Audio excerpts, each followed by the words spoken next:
Isang maligayang bagong taon at syempre balik ingay na naman tayo sa may init na balitang hatid sa inyo ni Madam Chika. Isang unay voice recording na kumakalat sa social media ang nagdulot ng matinding kontrobersya matapos iugnay ang pangalan ni BBM sa isang planong nagpapatumba laban kay dating kongresista Rodante Marcoleta. Ayon sa mga netizens, ang natulang audio ay naglalaman ng boses na nagbibigay ng mga pahiwatig hinggil sa pananakit o pagpatay. Subalit hanggang sa ngayon ay wala pang opisyal na kumpirma kung totoo at buong naturang recording na ito. Agad namang umari ng sari-sari reaction ang issue mula sa publiko kung saan may mga nananawagan na agarang investigasyon upang matukoy ang mga pinagbulan at kredibilidad ng nasabing audio. May ilan din nagbababala laban sa mga mabilis na panghusga, lalo at madaling manipulahin ng mga voice recording na panahon na makabagong teknolohiya.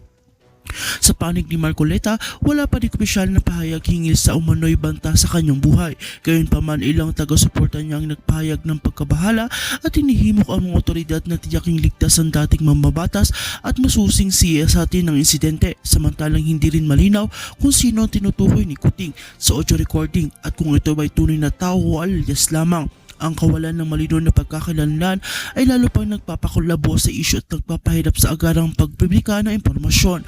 Patuloy naming pinapayuhan ng mga eksperto ng publiko na maging mapanuri sa mga impormasyong nakikita at naririnig online habang wala pang opisyal na resulta ng investigasyon na natiling isang aligasyon ang nasabing voice recording at hindi dapat ituring bilang katotohanan hanggat hindi napapatunayan ng mga kinuukulang otoridad. Mag-subscribe na at i-like ninyo ang aming page at huwag kalimutan i-share para update kayo sa mga mainit na balita na hatid sa inyo ni Madam Chika.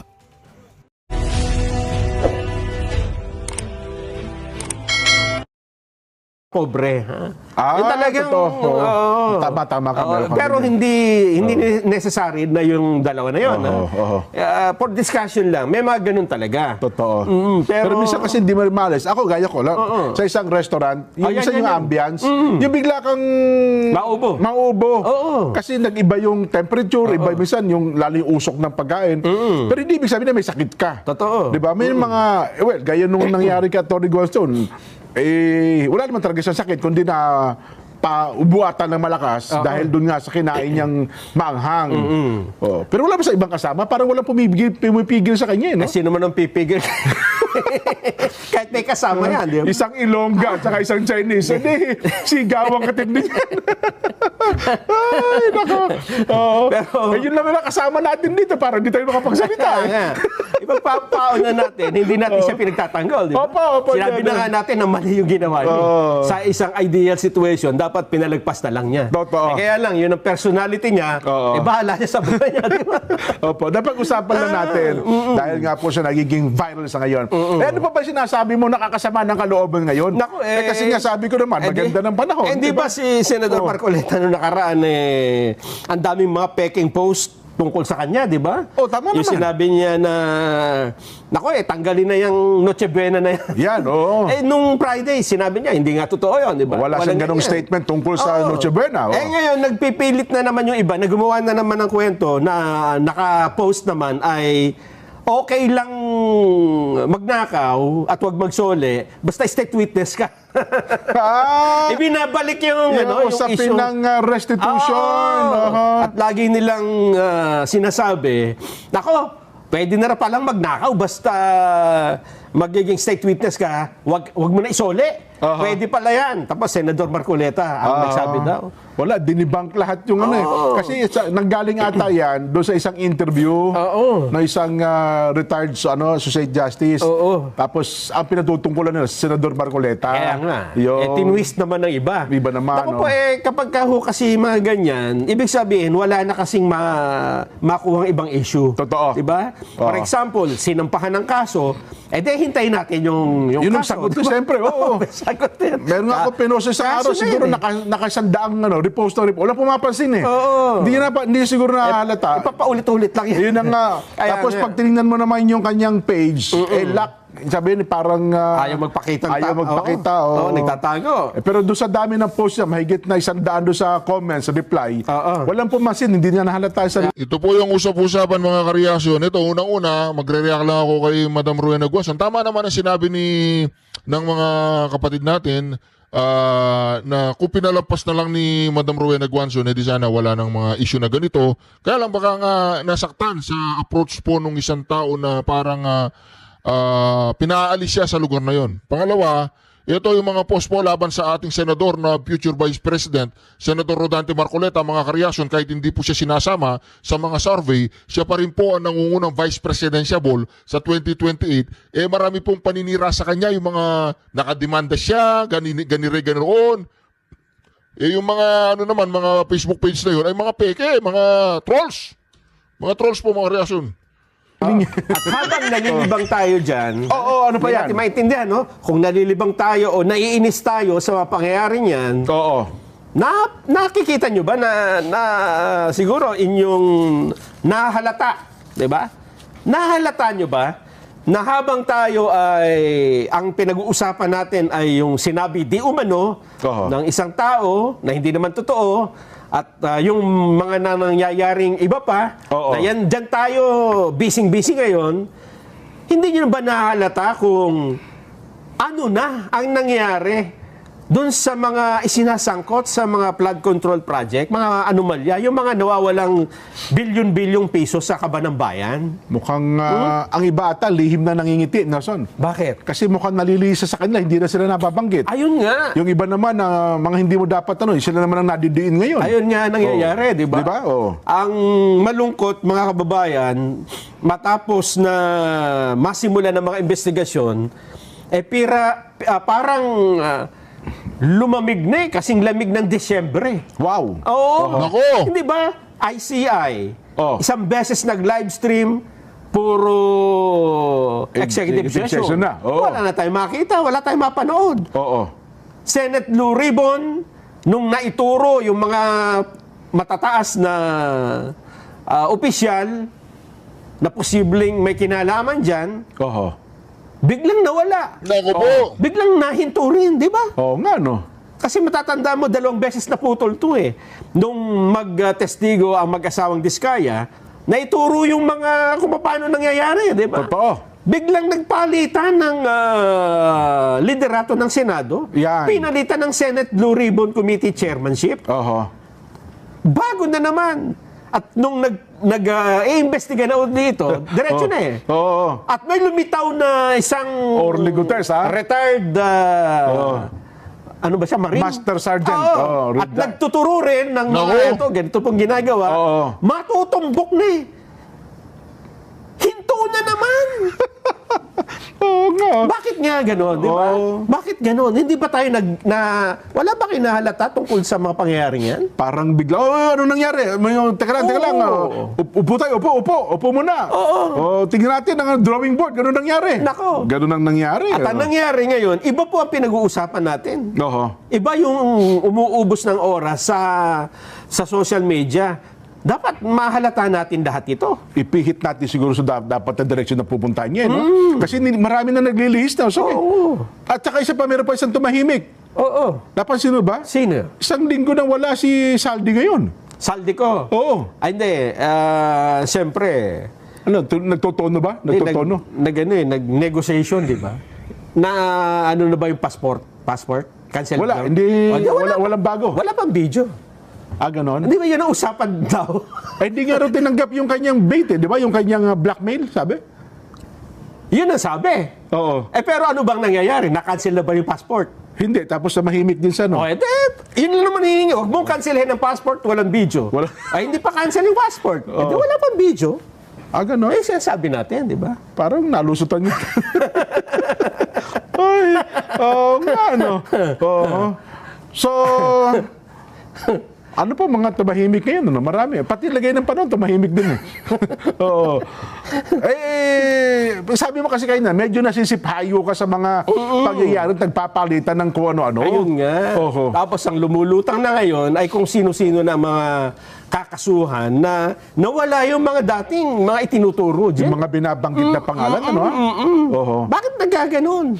Napunta na, tapos ang iba nagsasalita, parang mga showbiz reporter.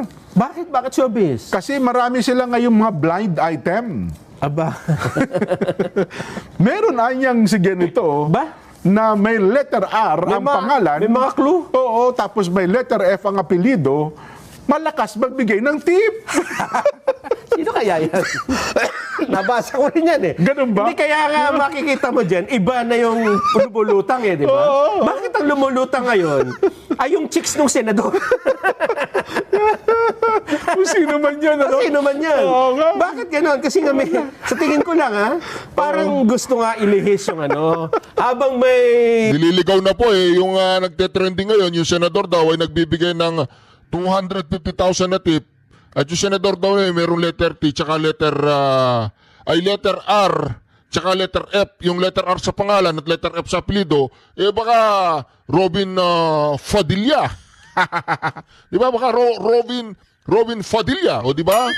O di ba? O Senador Rato de la Rosa, o di ba? Fela Rosa. Si mabubuhay na bago o malulutang na bagong pag-uusapan, de safe yung mga ina-investigahan. di ba? Siyempre, naman. Sabi nila, kung nagtatagumpay yung diversionary tactics natin. Ang bago nga ngayon, yung mga Duterte na naman dyan eh. Yung mga ganon? isyong luma pa rin. Oo nga. Di no? ba? At tapos, bubuhayin daw yung impeachment Ayun next pa, year. ayun Anyway. pa. Ayun, Oo. oo. Anyway, ang isang mainit na issue ngayon, magiging laman din ng ating Vox Populi Nelson, ito nga yung sinasabi ko, na para bagang blind item Aba? ng showbiz news. Kasi meron na kung showbiz reporter yan. ayaw ko naman paniwalang showbiz reporter. Kasi pagka showbiz reporter, laging nasa parlor yan eh. Ay, Pagka oo, nandun siyempre. ka sa parlor, Totoo. doon makakakuha ka ng mga... Hindi barberia. Oo. Kasi yung barberia, mga Doon ka matitipon. makakakita ng mga makakakuha ng mga impormasyon. Oo. A1 information. Ay, dito naman sa parlor, ay ano to? Mga blind item ang makikita Ayun mo nga. papakinggan dito. Oo. Ano ba sabi niyang showbiz reporter na yan? Meron na raw kasing mga big fish, Nelson. Big fish. Big Ay, fish. pagka bagong taon, kami, yan ang... Pupunta kami ng Commonwealth Market, yan, abangan ko yan. Ha? Yung bagsak Ay, pala. kasi yung lapu-lapu malaki. Ay, naku, the best. Yan lang, okay na eh. Wala na iba. Sweet and sour yan. Tapos, oo. I-steam mo, no? Big Kaya, fish. yung steam lapu-lapu, Oo. nalagyan mo ng mayonnaise. Kahit nga kung halimbawa, medyo nagtitipid ka, kahit yung tilapia ang malaki. Ayun, yung karpa. Pwede yung Big karpa. fish pa yan. Yan, oh. Yan ba ang binabanggit ng showbiz reporter? Pero hindi ito may kinalaman sa literal na pagkain, Ha? kundi big fish sa likod ng flood control scam. Ayun ang Nelson. sinasabi natin. Oo. Big fish. Ang galing ng showbiz. So, nag-ano na siya doon, ha? Nagbanggit na siya eh. Hindi na yung issue nung mga artista? At para sa kanyang big fish na ito, ay isa daw senador. Wow! At ang katunayan na ito ay isang senador, sapagkat siya'y sumulat sa Senate President para wag itong bigyan ng travel authority, Nelson. Ha? Wag bibigyan ng travel authority kung sino man ang senador na ito. Sapagkat para sa kanya ay ito ang big fish Aba. sa likod ng flood control scam. Pagka flood control scam at binanggit mo ang big fish, ang big fish niyan, Jen, hindi yung kumukuha ka lang ng kickback. Kasi hindi. kung kukuha ka lang ng kickback, Oho. hindi ka big fish. Hindi ikaw nagmamando, parang... Wala, nakinabang ka lang doon. binibigyan ka lang ng ano. Oo. Ang big fish sa flood control, kasi may pondo yan, Oo. ay yung ito, pondo dyan, ha? Ito dyan. Ganito ang ilalagay dyan. Yung nagdidistribute Yun ng nagmamando. Ayun ang totoo, tama ka doon. Kasi yung sasabihin, kausapin mo, halimbawa, ha? Halimbawa, totoo yung senador na yan. Kausapin mo yung senador na yan, ilalagay natin yung project. Oho. Ganito, kickback niya. Oo. Siyang nag-uutos ng... Siya nagpaplano talaga, no? Oo, siyang nagdi-distribute ng cake, di ba? So so ibig sabihin mo, parang co-conspirator lang 'yon. Oo, Hindi yun ano talagang lang yun? hindi yun ang big fish. Binayaran mo lang yun para... Oo nga, Di no? ba? Wow, Tao mo lang yun. may punto ka nga sa bagay na yan. Pero Kung para ang sa... tinutukoy ay kumuha lang ng kickback, Oh, hindi pa big fish siya sa isang sindikato, di ba? nakinabang lang siya doon sa... Kumbaga, isa lang siya sa mga nakinabang. Yes. Oo nga, no? Oo. Hindi pa wala pang mastermind dyan. Ay, pero... Hindi nga kanang kamay ng mastermind dyan eh. Hindi, pero para sa kanya, big fish na ito, Nelson, kasi aktibong senador daw eh. So ang batayan niya, yung pwesto, hindi yung nag-isip ng masamang bagay. Pagka Di ba? ganyan, galunggong lang yan. Sap-sap ba ang tawag nito? Sap-sap Dilis? yan. Nako. Ano ba sabi? Oo. Ang binabanggit po natin, mga kababayan, Na showbiz reporter yan, ha? Kasi sabi mo, blind item. hindi naman, parang ano lang, parang showbiz reporter ang style. Eh, si ano yan? Si Kakang ano yan? Deo Macalma yan. Yan ano yung blind item? You know nga, may mga bubuit na pinakalat dyan, ha? Siya ba yun? Pero ito, hindi bubuit ito. Ha? Kasi makapangyarihang tao ito, Nelson, Makapangyarihang tao ito sa ating bansa. At may kapangyarihan itong manghuli, magkaso, at kung ano-ano pang mga taong gumagawa ng katiwalian sa ating pamahalaan. Talaga, ha? Opo. Ang ating ang binabanggit ay ito pong ang pagbubunyag ni Ombudsman Boying Remulla Aba, siya pala yun. na 2 malalaking isda, Oh! big fish, Wow! ang nakatakdang sampahan ng kaso kaugnay isang maanumalya pong flood control projects. Yan sabi niya on the big fish, may isa tayong tingin kong hinog na hinog. Papasok na. Ba? May isa pang yung PI na na-delay ng konti. Pero malapit na din yon. Marami pa tayong ibang inaay na cases kaya within the next few days, maraming ifa-file sa Sandigan Bayan at sa RTC. Kaya kahapon, yung kay Diskaya. Yon. Ayon po kay Senador, ay Ombudsman Boying, hindi niya pinangalanan, Nelson Yun nga. Hindi po niya binanggit kung sino-sino ang mga senador na ito. Pero Blind item. kinumpirma na nagpadala na po siya ng liham. Kaya natin nasabing senador, kaya sapagkat siya nagpadala ng liham kay Senate President Tito Soto upang pagpigilan ang pag-alis sa bansa ng isang senador. Huwag na pong bibigyan ng travel authority. Sa panig po naman ni Senador Tito Soto, ang ating Senate President, walaan niya ako natatanggap na sulat. Wala dyan. At nilinaw din po ni SP Soto, hindi kailangan ng travel authority para sa personal trips ng mga senador sa ibang bansa. Ayon.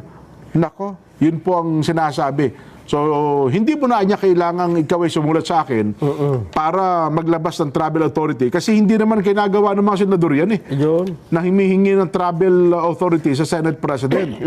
Di ba? Ang sakop lang yata ng travel authority, yung mga Civil Service Commission. Yan. Oo. Tama ka Nasa dyan. Mga executive, empleyado ng gobyerno. Oo, Opo. oo. Nako. Ang tindi. So, walang tinukoy kung sino yung huhulaan nyo na lang yan. Kasi nabanggit niya ata ito sa kanyang programa sa radyo.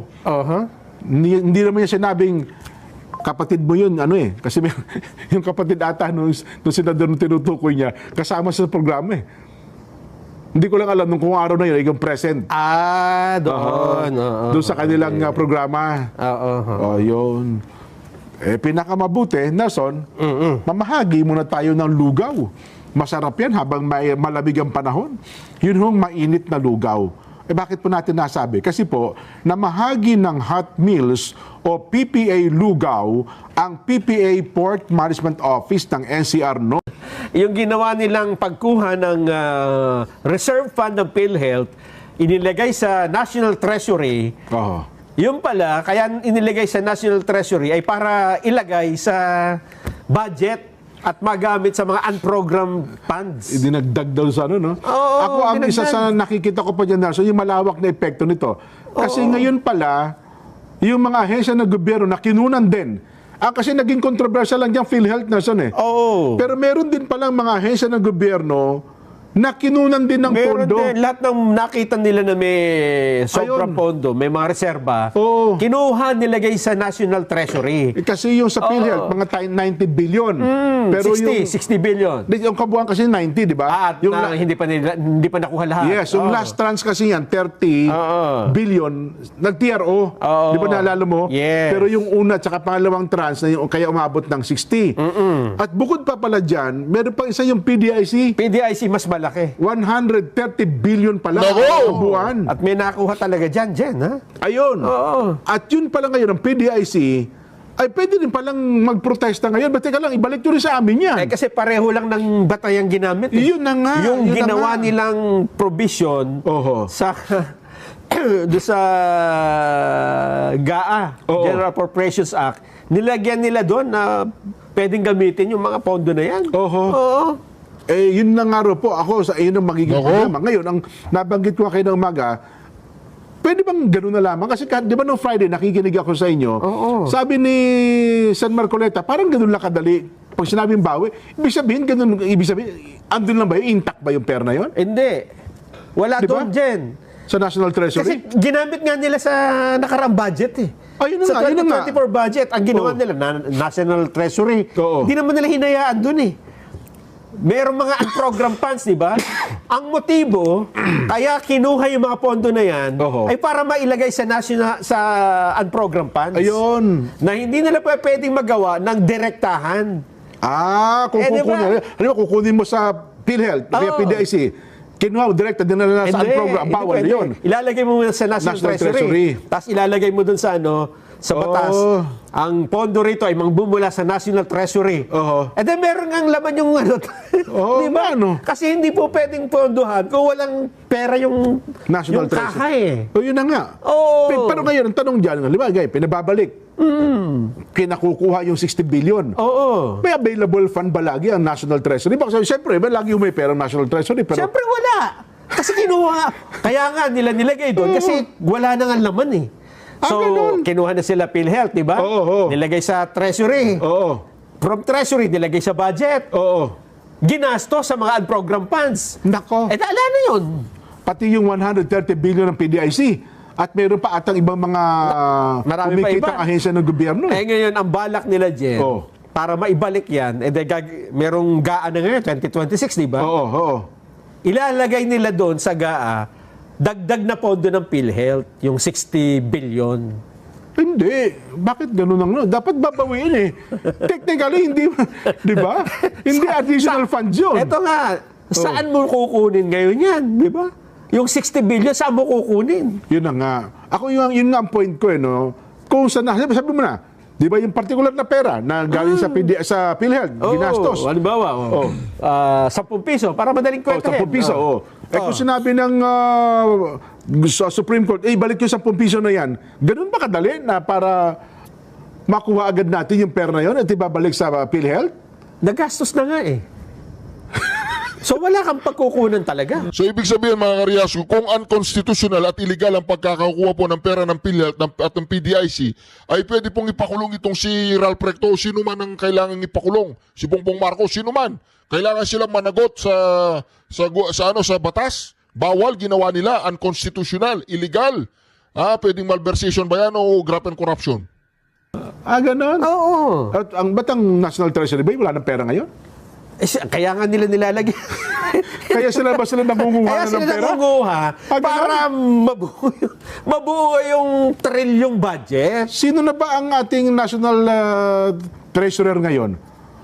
Di ba? Hindi ba yung... Hindi na nga, hindi nga nababalita. Pakicheck nyo nga, sino bang National Treasurer? Siguro dapat magpaliwanag yan, ano? Meron pa bang laman ang ating kaha, ang National ang tagapag-ingat ng yaman ng bansa? Una, di ba, nagbenta ng ginto. Yun, At dapat meron pa rin pera doon. Kasi nga, napagbenta ng ginto, wrong timing daw eh. Ang problema yata, Jen, Oo. nagbenta ng ginto. Oo. E di saan mapupunta yung pinagbilhan? Sa National Treasury din. O di may makukuha na naman, lalagay sa program funds, di ba? Talaga, Yan ang problema natin. ganun ba talaga yun? Kasi kung walang laman ng National Treasury, wala kang unprogrammed funds, wala kang available na pondo eh. Hindi, pero siyempre, di ba, ang ating pambansang budget, lagi tayo may mga reserve fund di ba? Di ba, ang ating gold reserve. Hindi mo nang basta ubusin niya kasi yung pera mo, magiging perang hapon yan eh. Oo. Kung wala kang reserbang ginto. Ayan nga yung nakakabahala, Jen. Oh. Nung lumitaw ang mga nakawan na ito sa pondo, Oh. nagkaroon ngayon ng isipan na kaya naman pala kinukuha yung mga pondo sa iba't ibang departamento. Oho. Inilalagay doon para pag inilagay dito, may sapat yung makukuha Unprogrammed eh. Parang nakupo lahat ng unprogrammed fund ng ano, no? Tapos ang unprogrammed na yun, nakadeploy sa mga mababatas natin kung sino bahala na kayo dyan, ano? Totoo. Ba? Teka lang. Ang tindisan nga natin, ayun pala, ang current treasurer ng Pilipinas ngayon ay si Ma'am Sharon. Si Ma'am Sharon pala. Oo. Kaya lang wala naman siya. Nakabantay lang yan dyan. Sharon P. Almanza, appointed in March 2024, at siya po ang taga-overseas ng Bureau of Treasury. Yes. So, bantay lang sila. Bantay lang siya dyan. Kung pero- ano kunin nila, Pero hindi isa nila yan pwede- sa mga sangay ng gobyerno, Nelson, Oo. na may pinakamalaking sweldo, ha? alam mo, Yung National Treasury. pera binabantayan eh. Oo. Basta lahat ng may kaukulan sa pera, mataas ang sweldo. Hindi Bangko siguro. Sentral ng Pilipinas, di ba? Oo. Hindi, siguro ang pinakamaganda niyan, na nakikinig naman lagi sa atin ng mga taga-PCO. Ano, siguro, imbitahan ng Malacanang press corps si National Treasurer Sharon Almanza. At sabihin niya siguro, ito po, ang pera ng ating bansa ngayon. Ano ito nangyari pa. sa kaha? Oo. Ayun. Oo, Kaba ng Meron pa Bayan. bang sinsilyo? Kahit barya, ang Kaba ng Bayan natin ngayon? At kung wala, kasi ang sabi, by next year, Nelson, Oo. mapipilitan na naman tayong mangutang. Uutang na naman. Uutang tayo. At by next year, yung kikitain natin ng BIR, ng BOC, at saka yung mga government GOCCs. Di ba? Yung mga GOCCs, yan ang mga kumikita eh. Ine-expect nila na magpapasok po ng malaki. Kasi yung pera na yan, Nelson, wala pa naman, di ba? Yung ating budget, halimbawa, 6.7 trillion. Hindi pa naman hawak ng gobyerno yan, di ba? Kundi yan ay lilikumin pa ng mga ahensya ng ating pamahalaan na naglilikom ng pananalapi ng ating bansa. At kung magkano yung nasa treasurer. Oho. Oo. Sa expect nila, inaasahan kulang nila, yung nandun. yun ang nga, Lagi